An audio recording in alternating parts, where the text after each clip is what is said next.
know me, I'm Brooke Schmidly. I'm one of the district court judges here in Randolph County. I was appointed by the governor in April and then began in early May. I'm running to retain my seat. I don't know who I'm running against yet. There's a primary, so we'll know in a couple weeks. When I first decided to run for judge, experience was important to me. A lot of people say, I don't know anything about the judges. I don't vote the judges because I haven't been in court. And so, sometimes my friends or my husband would come to me and say, okay, who are the judges that I should vote for? And this is what I tell people that just refuse to vote those elections. And sometimes it makes the difference in who wins, just not having people vote that election. There is no other elected official that can sever the relationship between a parent and a child, but a district court judge can.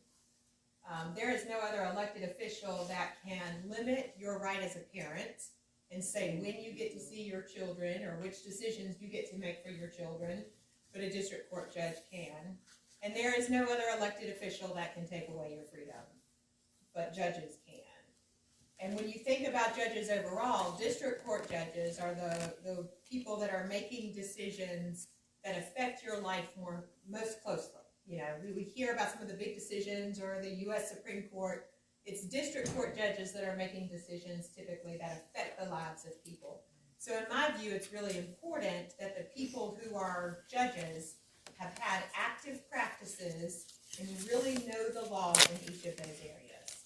So before I became a judge, I had been a practicing attorney for over 18 years. I spent 6 years on active duty in the Air Force. I'm still a reserve JAG in the Air Force. I was a prosecutor for 4 years, prosecuting major felonies, a defense attorney both in the Air Force for airmen that were being court-martialed, and then when I came to Randolph County, I was a defense attorney as well, and then did about 10 years in civil practice. And that is cats and dogs, everything from property line disputes to business problems. And a large part of my practice was family law, child custody cases, what to do with a couple's assets when they divorce. And those are the exact same areas that a district court judge has to decide every day. Misdemeanor criminal cases, family law cases, children in juvenile court, children in DSS custody. Most of the cases I am working with involve children. So I think having that experience going in is really important. One of the people that's running against me just doesn't try any cases along those lines at all. Has not in the 10 years that he's been in Randolph County. Has not been trying those cases. And I just think that does not give you the background you need to have when you're deciding the cases. So and I'll tell you, even having done a lot of it, it's still really, really hard to do. Some of these decisions are agonizing. What to do with the child's future, whether a child can continue to live home with their parents or not be home with their parents. These are really, really difficult decisions that I spend a lot of time thinking about. So I'm excited for the election. Obviously, we all know that it can be a rough road for us in Randolph County at times, right? We live here, we know that this is true. So my challenge particularly is this. First of all, getting people to vote the judicial elections, right? I can't have anyone say I'm not going to vote that election because it could be a really important difference. But secondly, the judicial elections were made partisan in 2018. They've been nonpartisan for 25 years. And even though they're partisan, you have to run as a party member. The judicial standards say you cannot consider the party platform. You can't consider party politics. You can't consider if people are going to like your ruling, if it's going to sound good in the press or anything like that. Those are things you can't consider. And so what I have asked people to do, if they know me, they find out about my experience, they see how I'm handling cases, is to be willing to talk to other people, whether they are Republicans or independents or Democrats, and say, this is information about who she is and the type of job she has done so far. Because we all have people that we can influence, right? Our neighbors that may or may not be share our same political beliefs, our family members, our friends, people that go to our church. There are people that we can influence, and that's particularly important in a judicial race where some people don't vote it because they haven't had the opportunity to go to court. The other thing that I think that we can do, what I think we're seeing as a party, is if we say, okay, the party's going to have a cookout on this day and come to that, people have their lives going on, right? They've got their kids' activities and their own things happening, and it's really hard to draw people in that way. But what we can do is if you have get-togethers anyway, you have something going on in the summertime with neighbors and friends, not to turn it into a political event, but if you wanted to invite me, I would love to come and just be able to talk to people about what matters to them, because I think we have to be a little more grassroots and give people the opportunity to hear our ideas and to hear what we're doing and learn about us without just saying we'll be at X location on Wednesday night, because people's lives are too busy for that sometimes. So I'm really grateful to all of you who are here. Candidates need a lot of help. We just do need help. If you look at the size of our county, getting our signs up, people that have property in visible locations to put a sign up are helpful. People to talk to other people and say, hey, this is really a candidate that you should consider, and here's why. It's really, really helpful. So we appreciate all of that very much. But it's really nice to meet you. Thanks for having me here, and thank you all for coming out today. Thank you for coming.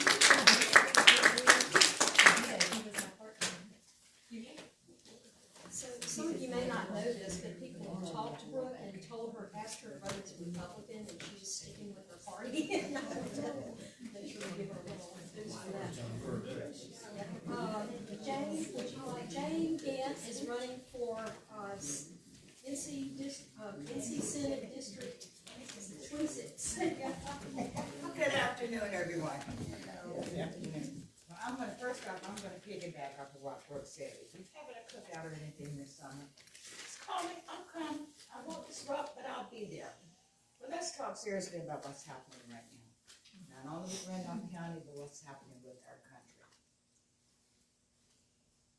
We look at Randolph County and say, okay, it's been Republican forever.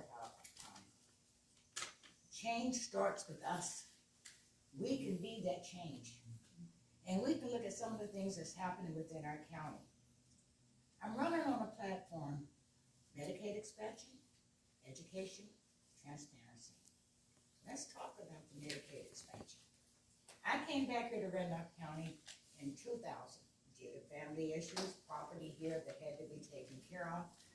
But I also grew up here. I graduated school here. I did go north to go for my education. I attended Middlesex Community College there in business.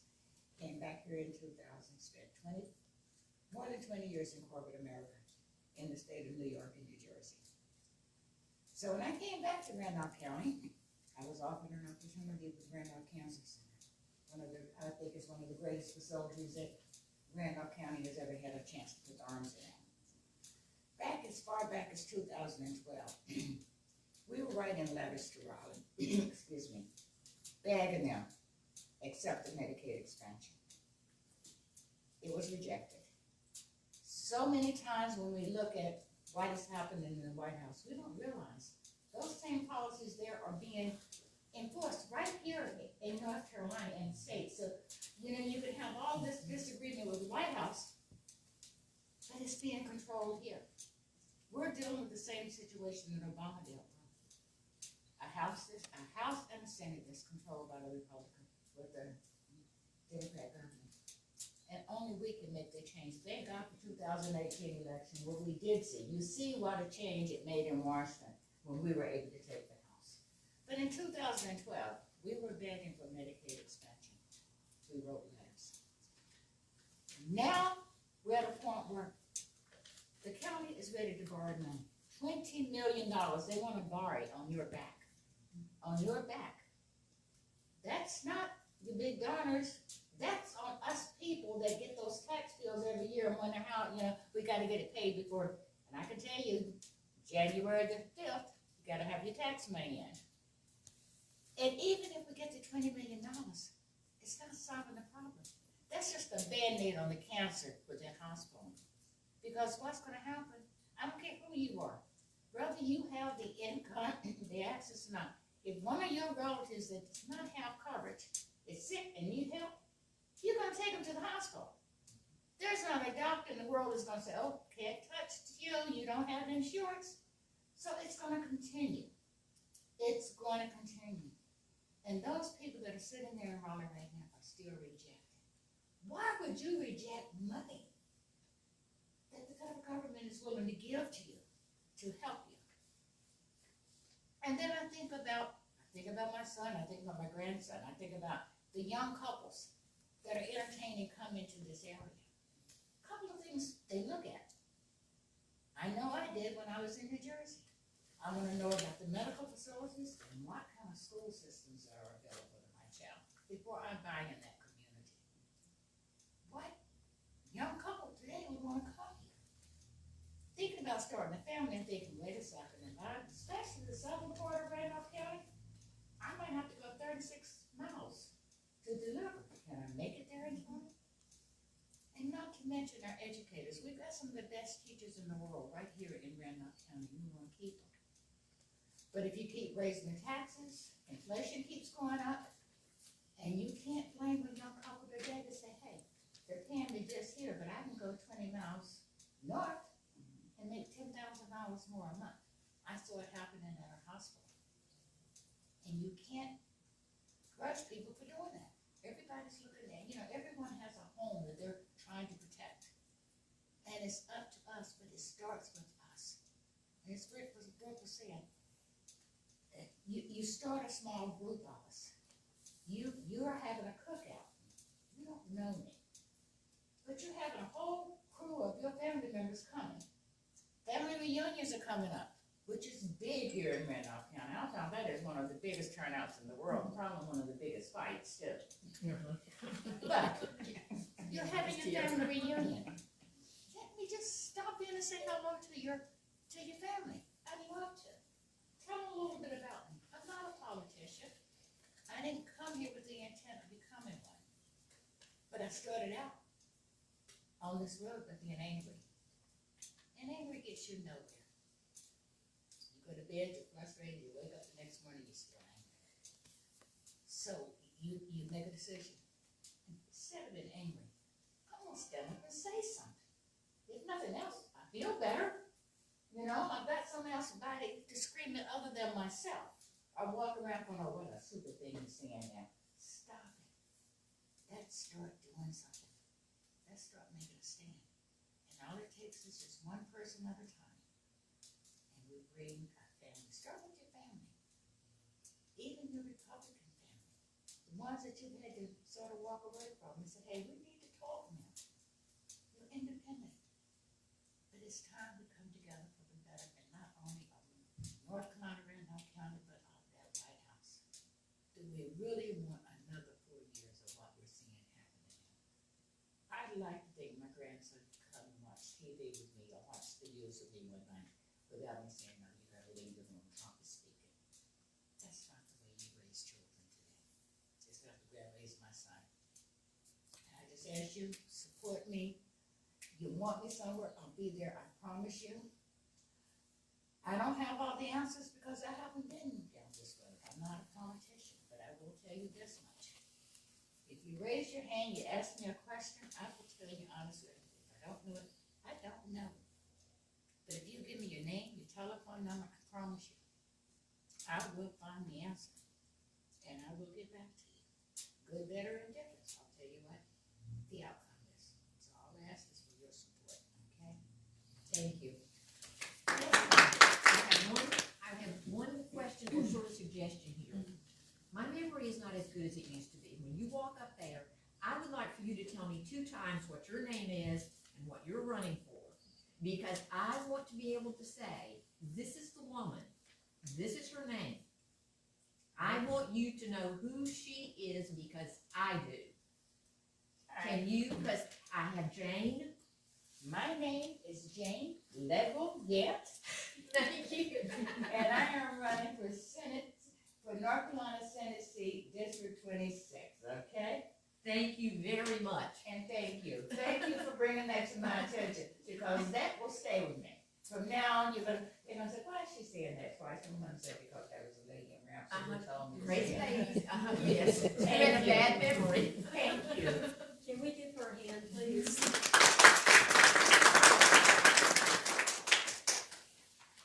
And a little housekeeping before I get started. If you filled out your ticket, keep your stub and turn your ticket in to Diane. She's gonna place it in the stub. The other thing is, if you have one of the manila folders, you have a list of people on it. Check and make sure that your name has been checked as having attended the meeting right now. And I think Diane's probably working on those. Okay. If your name is not on this list and you're here, then you can fill in this so that we know that you were here. It's the precinct sign-in sheet, but you don't have to fill this in if you're on that other list. And my name is Susie Scott, and I am running for NC House District 70.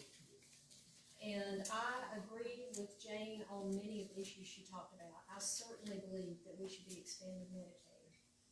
What Randolph County's about to lose, it's only hospital that's being restructured, and we need facilities here, because if you live in Asheboro and you have to drive 30 minutes away to Greensboro or to High Point to get treated for something, you lose that time for treatment. If you live south of Asheboro, it's even worse, because then you're having to drive to Asheboro and then move on to these spots. So I don't know why our current legislators won't expand Medicaid. It's the only thing that makes sense. Like she was saying, even if we pay off the debt we've got now, we will continue to accrue debt until we have people who have insurance who come in, because they're going to be treated regardless. So it only makes sense to do that. Another thing I'd like to see that might help with that is no one's talked about applying to the Golden Leaf Foundation, because those are economic development funds. This should be something that is looked at as an economic development project for our area. I know they are using those funds to re-nourish the beaches around Hanover County, so why can't we use that for hospital? The other thing we need to do, she and I are also in agreement about education. I would like to see the master's certification program started up again for teachers. It used to be paid for by the state, and we need to bring that back. It was voted out by Republican legislators, and that needs to return here. We also need to make sure that we are paying our teachers enough that they don't have to moonlight and work a second job just to make money. So those are very important things, because we want to recruit highly qualified teachers and we want to keep our highly qualified teachers. The last thing I want to speak on is redistricting. I don't believe that should be done by the legislature. I believe that should be done by an independent citizens committee. That committee can be appointed by the legislature, but they should not be, whatever they decide to do should not be subject to their approval. So once they're appointed, they should be able to do their work, come up with those districts, and then they will automatically be set at that point. Because we don't need to spend another 10 years in courts, because we have districts that are gerrymandered, or gerrymandered, however you want to say it.